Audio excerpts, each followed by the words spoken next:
And now, your Storm Center 7 forecast with Chief Meteorologist McCall Vrydaghs. As McCall talked about earlier, the spigot kind of turned off for a little bit, but that's going to be short-lived. We're looking at just how much rain we can see over the next couple days. Yeah, and it's going to be a good amount of rain. We're going to watch for the possibility of flooding, especially as we get into Wednesday and throughout the day Wednesday, in fact. And we'll talk about that as we get through Futurecast in just a few moments. We're going to start out now, though, with Live Doppler 7 radar. As we scan the skies, there is nothing falling for us locally. We have a lot of clouds still left over from the rain earlier this evening, but for the time being, getting a break from that activity.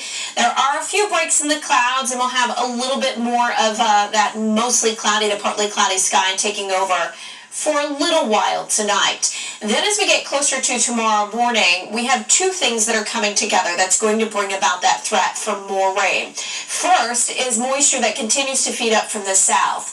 The second is a cold front that's approaching from the north and west, and you can see there's actually a severe thunderstorm warning associated with it in northern parts of Missouri.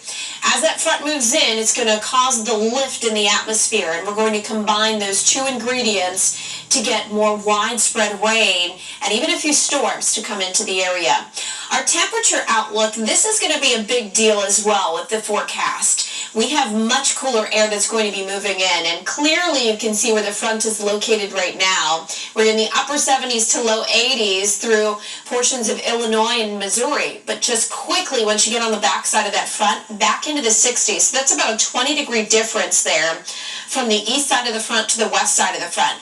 All of that cooler air is going to move into the Miami Valley, and we're going to be looking at highs that struggle to get into the 60s and lows at times in the 40s. Right now, though, we're still sitting at 70 in Dayton. We're at 68 degrees right now in Sydney. Same for you in Bellefontaine and Springfield, 70 currently in Xenia. Now let's get to that rain forecast. We move through the night tonight. We'll have a few passing showers around.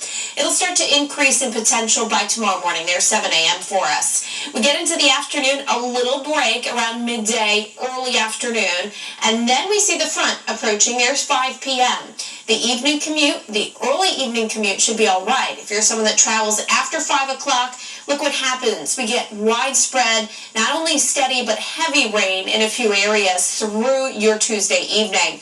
Even worse, by Wednesday morning, widespread coverage, and at this point, we may even be starting to see some minor flooding because of the amount of rain that continues. And you'll notice through 5 p.m. on Wednesday, still a good amount of rain coming down, and might even have a little bit more in the way of enhanced rainfall again into Wednesday night as an actual low pressure system is going to be moving on by.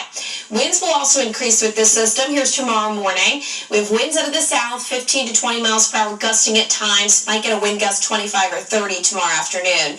Then we really ramp up those winds by Wednesday morning. There's 6 a.m., but notice the wind shifting out of the north. That's as the front has moved by, and it's going to bring in that cooler air. Still rather gusty for Wednesday afternoon. Now, speaking to those temperatures, we get to about the upper 70s tomorrow, and then look what dramatically happens Wednesday and Thursday. Low 60s for highs, and then we start to bounce back up to around 70 for Friday and Saturday, but that's still below normal.